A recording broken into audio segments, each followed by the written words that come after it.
All right. Well, welcome everyone. I'm going to hand the phone over to Andrea. We'll get this call started. Well, happy Tuesday to everyone. This is Andrea in Michigan. I host the call for Dr. Kurt Fisnick each week. Dr. Kurt is a 30-year licensed chiropractor who has been promoting natural solutions and non-toxic solutions for many years to people. And so I think you're going to enjoy this call. Today we're going to talk about the biggest organ of your body, the skin. And Doc is going to bring us some really interesting information about the skin, the value of keeping your skin healthy, and possibly even, signs and symptoms on your skin that could help you determine some health conditions that you have in your body. So we welcome you to the call. Dr. Kurt, go ahead and take over. Well, thanks, Andrea. I've been doing this. December 1987 is when I got started with natural health, and that's awesome. Yeah, I've been doing it a while. Yes, and you're very knowledgeable. Been doing it a while. I was 25 years old when I graduated from chiropractic college, and really kind of wet behind the ears, but I really wanted to learn, and here it is. I'm still 32 years later. I'm still keeping up with the latest information. Isn't that cool? It is, and I really appreciate that about you, that you're not just sitting back and, maintaining just the same old information that you had 25 years ago, but you're actually actively reviewing all kinds of new information to bring to the world. It's great. Well, thank you. Each week we try and figure out what to talk about, and I know Andrea called me yesterday and she said, well, what are we going to talk about tomorrow? What are we going to talk about? And I told her, I said, I don't know yet. I said, it really depends on what people want to hear. And so how do I determine that? I go back into the computer, I go on Facebook, I go on social media, and I try and find out, what are people questioning? What are they talking about? What's the interest? And so yesterday I was looking, and it seems like a lot of people have questions about skin. And Andrea, you can just imagine do you think they're really asking because they want to have healthy skin, or do you think they're asking because they just want to look in the mirror and see a beautiful face? Well, I think most people just want to look in the mirror and have good skin. Yeah, right. They just want to have a good appearance. They want skin that looks healthy, but they don't really care what it's like on the inside. And I think the cosmetic industry, they take advantage of people because they know that's what most people are looking at. Right. I remember a number of years ago I went to a presentation in Minneapolis, and it was on skincare. And this company was and I won't mention their name, but they were doing a presentation on a skincare product, actually a kind of a line of skincare products. And I looked at the ingredients and I said, wait. I said, this is all synthetic. This is proven to be bad for you. And I said, you're doctors, and you're promoting this unhealthy stuff. Mm-hmm. And Andrea, I was just appalled at their answer. They said, well, a survey of thousands of women revealed that if a woman could look 10 years younger or have smarter children, a majority of the women chose the younger looking skin if they had that choice to make. Wow. Right? And I looked at the doctors doing the presentation. I said, are you kidding me? I said, so you'll sell anything to anybody because they'll buy it. Mm-hmm. And because they had doctors, in front of their name, you know the whole thing. They did a study over in Germany 50 years ago, and they found that if a doctor told somebody to go out and do something, guess what people did? They did it. They did it, yeah. And so I looked at that, and it kind of changed a lot of the way that I look at things, because I just realized that, man, there's some things out there. But, as we look at skin, a lot of people think that it's just a protective covering, right? And it is, along with the hair and the fingernails and things like that. Skin is important. It's like a covering. It's like a wrap. But the one thing that I don't think a lot of people realize is that on the surface of your skin, well, let me ask you it this way, Andrea. Would you think that the skin needs to be alkaline or acidic? Well, I pretty much know it needs to be a little acidic. Yeah. And why is that? To fight off bacteria. It fights off bacteria. And the other thing that it does is it creates a pH balance. Just like a battery, you got a positive pole and you got a negative pole in the battery. And inside that battery, the positive needs to equal the negative. Well, on your skin, it creates a pH balance with the body on the inside. According to Dr. Otto Warburg, way back in 1939, he got the Nobel Prize because he said that if your body was alkaline, you couldn't get sick. And so a lot of people have taken that science, a lot of companies have taken that science, and they've used it in the wrong way, because then they try and convince people that everything needs to be alkaline, and that's not true, right? We need to have that balance. Oh, you have to have acid on the inside. You have to have alkaline on the inside of the cells, but on the outside of the cells, you want to have acidic. So that's why on the outside of your skin, you have acidic.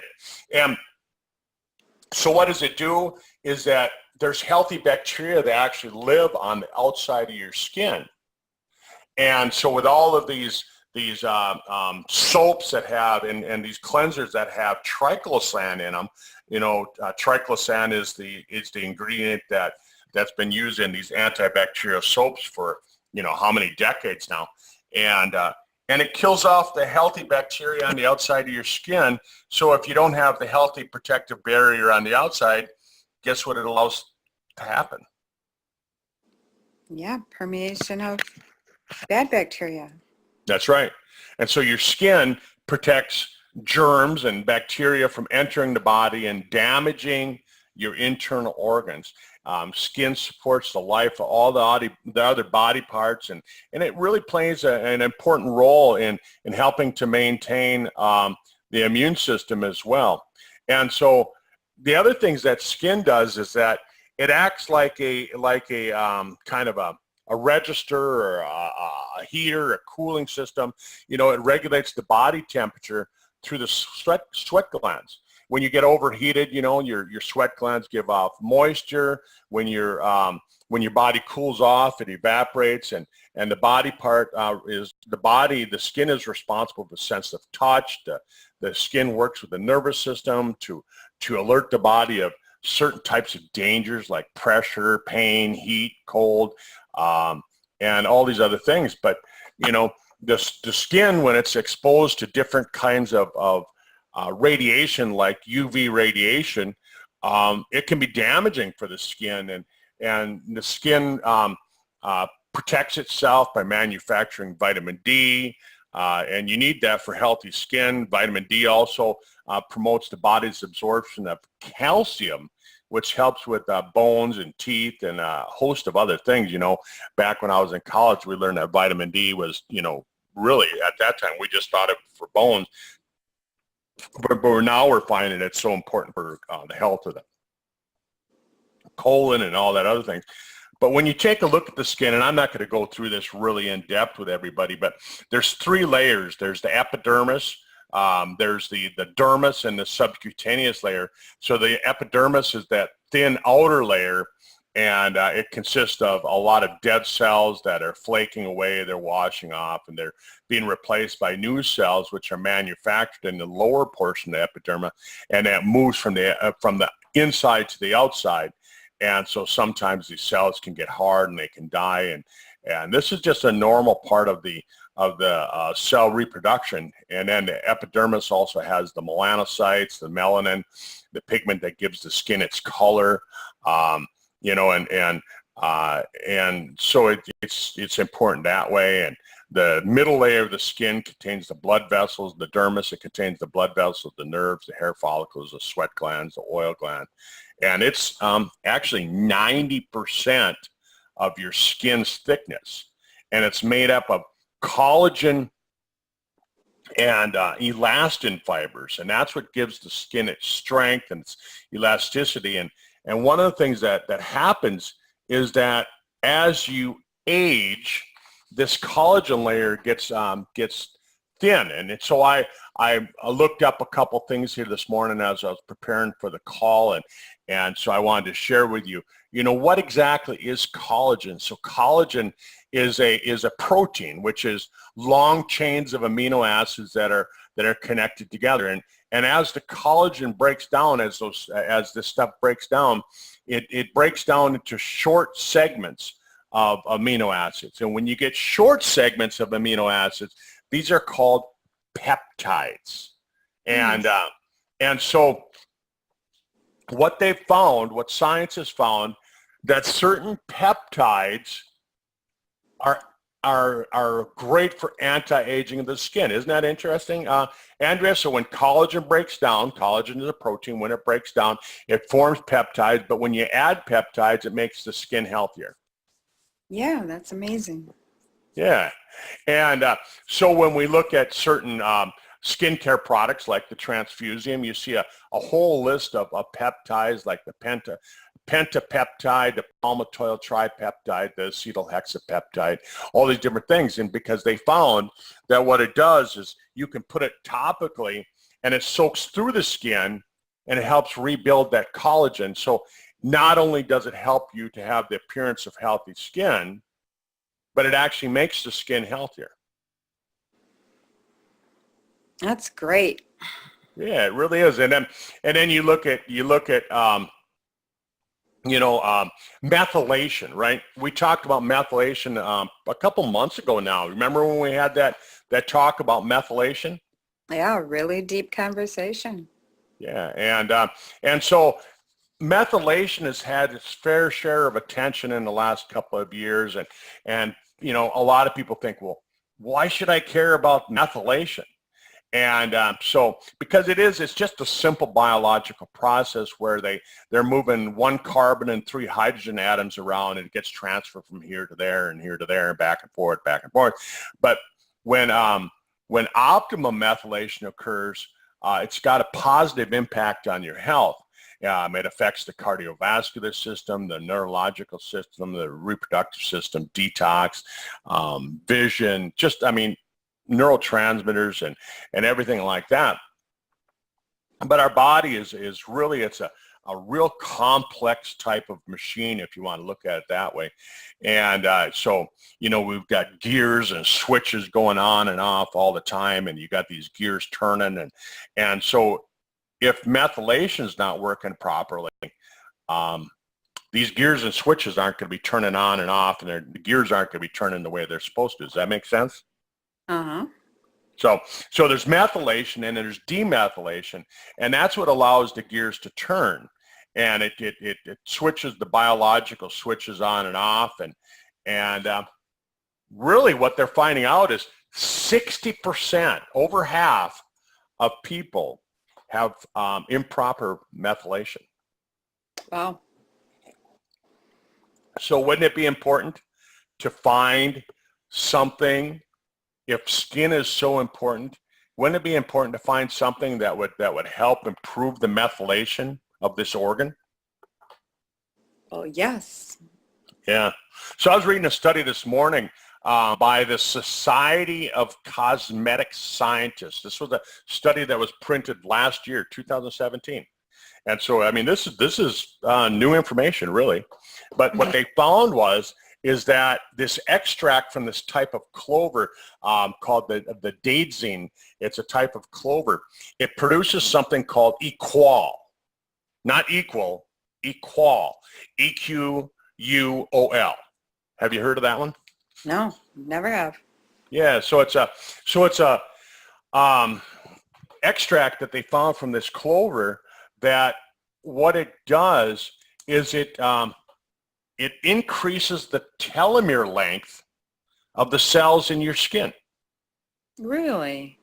Yeah, and we've heard about telomeres, right? What product do we have that supports healthy telomeres? TSX. TSX, exactly. And so back in the 2009 Nobel Prize, they were given this Nobel Prize because they found that, some of this information about increasing the length of telomeres. So here now, a piece of science from last year tells us that you can improve the length of the telomeres in your skin with a topical application of this extract from clover. Wow, that's amazing. It is, right?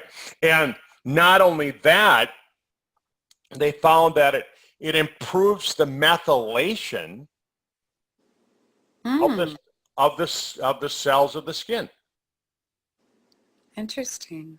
right? So when we're talking about the fact that you have to have proper methylation and you want to have longer telomeres because longer telomeres means longer cell life, Mhm. wouldn't it be important to have that? Guess what Tom added to Equal? Well, he didn't add it to it. It was in the original formulation. It's been in the product since the beginning. How about that? Right? So did he know about this Mm. science ahead of time? Or because, you weren't, Andrea, you weren't with us when Tom brought out the transfusium. No, that was before I learned about Sizzle. Yeah, it was 4 years ago. 4 years ago, when we were sitting out at Mauer Mountain, the last part of July, first part of August, back 4 years ago, 2014. And I remember he gave me the first bottle. I was the first person to ever get a bottle of the product. And I mean, if you go on YouTube, you go on our YouTube channel, you can see what it did for me. But I didn't realize that the Sequal was so important. Right. They say transfusium is like a 30-day facelift in a bottle, right? Yeah, yeah, Pretty much works that way. yeah, and a lot of people they just look at the cosmetic part of it. They aren't looking at the fact that it's how important it is and how it protects you and things like that. So yeah, crazy. Guess what other product has Equal? I don't have any clue. Maybe Vanquish? No. No. Yeah. Guess one more time. I'll give you one more guess. Rapid Repair? No. Night Cream? Nope. Inner Chi. Oh, okay. Yeah. So here That we was have. my next guess. That was your next guess. Yeah, sure it was. But it's so important because a lot of times I think that people think, well, it's just what you put on the outside, but it's important what you put on the inside as well. Yeah, it is. So you provide those natural things your body needs. Yeah. And so I look at people, I mean, nowadays it's really, kind of the hot trend of all these young, and well, not just young people. I've seen 60, 70-year-old people going out and getting all these crazy body piercings and things like that. And tattoos. And, I don't necessarily, I'm not going to say it's bad, but I'm just going to say that, sometimes you put a pierce in the wrong place and it can pierce some of these things that we were talking about, that if there's all these sensors in your body, wouldn't it make sense that you might accidentally pierce the wrong area, right? Oh yeah, I recently worked as a technician in laser therapy for a non-smoking system. And actually, even on the ear, there are some pretty important energy points where people actually pierce right through them. Yeah, right. And tattoos, it's a whole nother story with all that ink.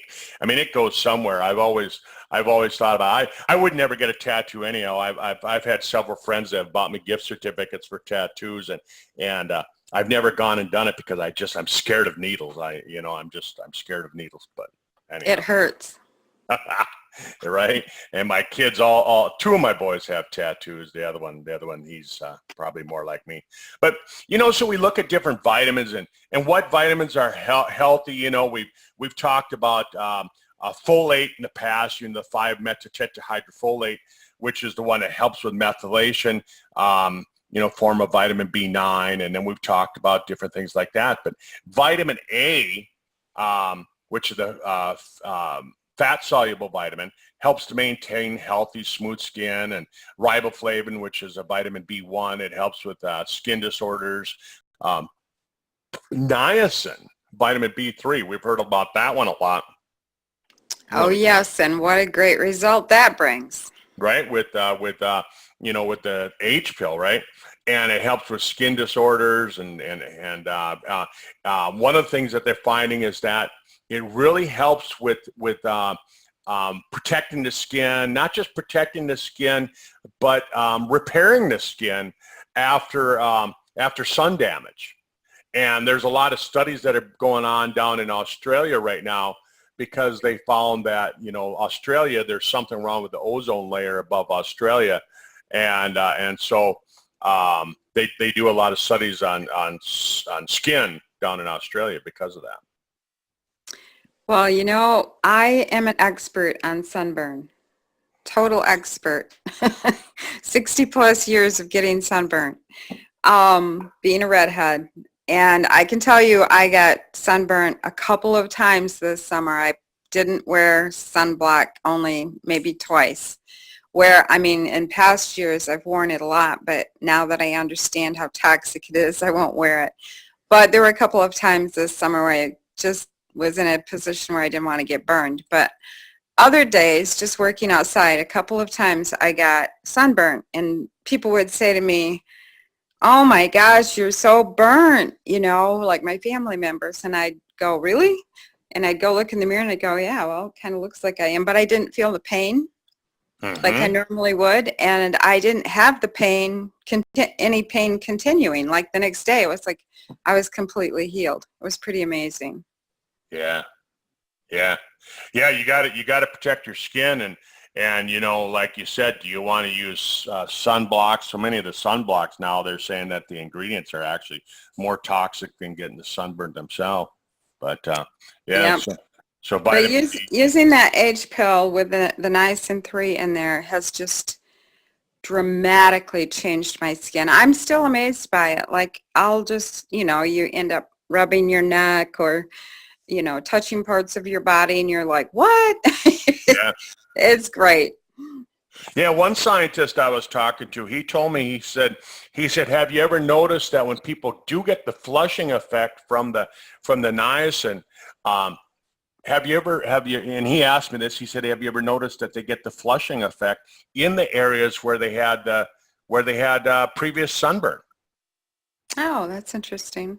Yeah, and I've never gone out and really researched it, but for those of you listening to the call, listening to the recording, maybe think about that. Maybe ask people if they get the flushing effect from niacin. Just ask them, have you ever had sunburn in that area? And his reason that he pointed it out to me is, he said, because what's happening is that the niacin is actually repairing the damaged cells. Yeah. Well, definitely opening up those little capillaries so blood can get in there and bring nutrients and healing, right? That's right. So we start looking at different things like water intake. It's so important. They say the body is 55 to 75% water. And so we want to make sure and get plenty of water in our diet, things like that, to make sure that the skin can work properly. Because, your skin is really filtering a lot of things out as well, and filtering things in. And so, when you spill something like gasoline on your skin, you can measure your urine in less than a half a minute. Yes, wash that off ASAP. Right, or don't get it on your skin, right? Right. And so because it can damage the skin. Again, it causes some problems with that whole methylation thing that we talked about, and it can trigger different kinds of problems to occur. And so one of the things that I wanted to talk about is, what do certain things, certain skin conditions, what do they mean? And so I looked this up this morning, and so eczema, right? Mm-hmm. What diseases would you link to eczema? Well, from what I understand, it's when your microbiome in your intestines is not correctly balanced. And Well, so it's trying to dump toxins out through your skin. yeah, it can actually, yeah, exactly. It can be linked to the gut, but what I mean is that when you have eczema, what diseases might you start thinking? Like if I saw you and you had eczema, what disease might I start talking to you about? And they say that eczema is related to depression and anxiety. Well, that makes sense based on what we've recently learned about the biome, because that controls hormones. And so they say people who have an imbalance have more anxiety and more depression. Mm-hmm. Yeah. So it's all a sign. Yeah, so you can take a look at it and start talking to people about that. If they see that they have eczema, maybe you can start talking about certain things that can help with depression and anxiety. And psoriasis. What disease is associated with psoriasis? I have no idea. Heart disease. Wow.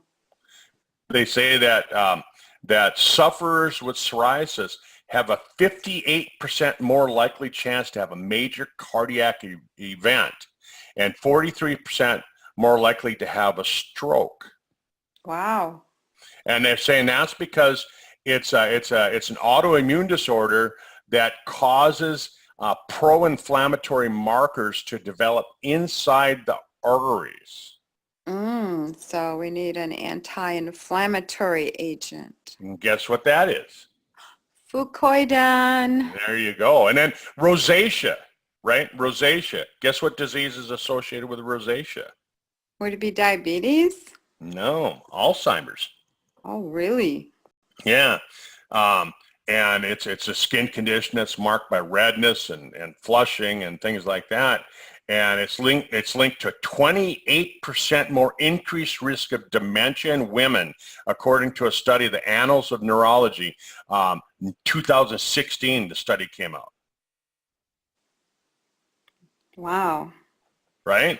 So, as a doctor, somebody coming into a clinic, a doctor could pretty much read skin conditions and determine ways to provide, a chiropractor doctor would provide natural ways to help negate that. Yeah, or at least you could start looking for it and start doing some preventative type stuff and talking to them about it, right? And then they're finding that if you have a condition where there's like patches of skin where it's lost its color, like where there's white patches, right?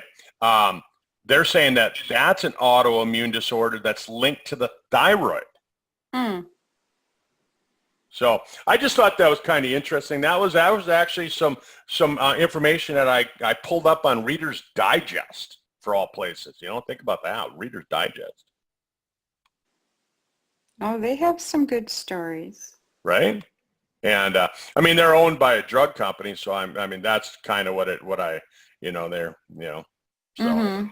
And then when you look at acne, acne is toxic buildup, leaky gut, bacterial imbalance, hormonal imbalance, things like that. A lot of people think that it's, because they have maybe they're not taking care of their skin and things like that. But really, it's something that tells you that your gut isn't working right. Wrinkles, dry skin, they're saying that it's nutritional deficiencies, maybe dehydration. And you're supposed to add like some healthy fats. And guess what product we have that has healthy fats? Supra Omega Plus. Supra Omega. And then Here, there's this article is saying that rosacea is linked to the gut, the bacterial imbalance, conditions like Crohn's disease, celiac disease. And let me go back to the other article, and what did they say about rosacea? They said rosacea was linked to Alzheimer's, and here this article is saying that rosacea is linked to Crohn's disease, celiac, and the gut. So again, what's going to help you with that? Fiber and probiotics. Where do you get your probiotics and prebiotics? Balance D. Yep, from the Balance D, right? Mm-hmm. And hey, did you know it's actually not called Balance D? No. It's called Balanced, right? There is no other D in there. It's BALANCE and then D. So it's Balance D. I always called it Balanced D, right? I was just looking at it the other day and I saw that. How about that? You weren't as impressed as much as I was. Well, I've been calling it Balance D, so. Right? So anyhow, folks, it's the bottom of the hour, and, it always goes so fast. This call always goes so fast. There's so much information out there, and I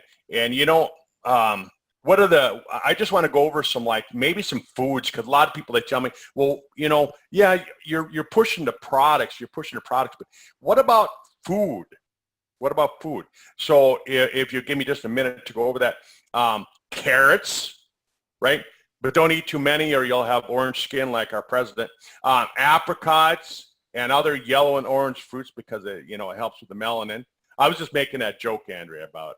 Yeah, I know. And then spinach is good for the skin, and other green leafy vegetables, tomatoes, blueberries, other kinds of berries, beans, peas, lentils, the fatty fish like salmon and mackerel, and nuts. And guess what food is considered to be some of the worst for your skin? Well, there's a whole lot of food out there that's really bad, so I couldn't begin to tell you. Well, they say that the worst food, this is come from Mayo Clinic, right? So this is off their website. And, and I don't agree with everything that they always say, but the thing about it is they're saying that research suggests that a diet high in processed and refined sugars and carbohydrates, well, yeah, actually is the most damaging for the skin. Right. And we talked about sugar addiction last week. Yeah, we sure did. And that's what they're talking about here. And so they go into, at the end of this, that, they go into that. So there you go, folks. I mean, I'll tell you, if you can keep your skin healthy, it's going to tell you about what's going on the inside. It gives you kind of a roadmap on different things like that. So, Andrea, I'm going to hand the call over to you, and I'm going to let you close out the call. Okay, thank you. Thank you, Dr. Kurt, for your time and effort once again to bring us valuable information about health.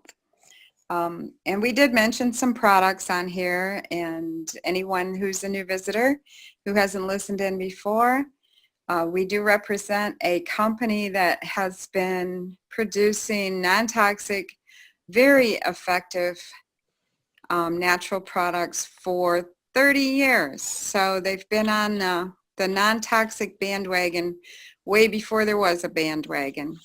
And Doc Kurt, myself, and several other people, or the person who invited you to this call, or maybe you saw an announcement of this call on social media, get back with that person and let them know you want to listen again next Tuesday. Make sure you get connected.